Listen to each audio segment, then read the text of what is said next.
আরে আজকে কেউ আবার আমার দোকানের সামনে ওষুধ রেখেছে। আরে আবার কে ওষুধ রেখে চলে গেছে তোমার দোকানের সামনে?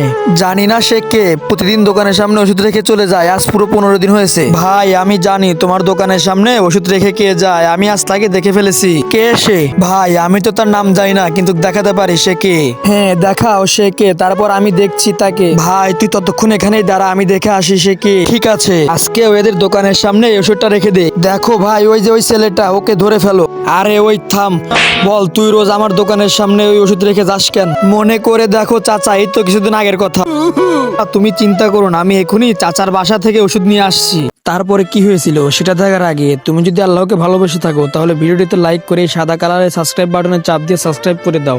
আর তুমি যদি লাইক সাবস্ক্রাইব না করো তাহলে আমি ভেবে নেব তুমি আল্লাহকে ভালোবাসো না। চাচা চাচা। হ্যাঁ কি হয়েছে? চাচা বাবার শরীর অনেক খারাপ হচ্ছে, আপনি ওনাকে একটু ওষুধ কিনে দিন। কিসের ওষুধ? আমার কাছে এত টাকা নেই যে তোর বাপকে ওষুধ কিনে দেবো, চল ভাগ এখান থেকে। বাবা এই জন্যই আমি আপনার দোকানের সামনে ওষুধ রাখি।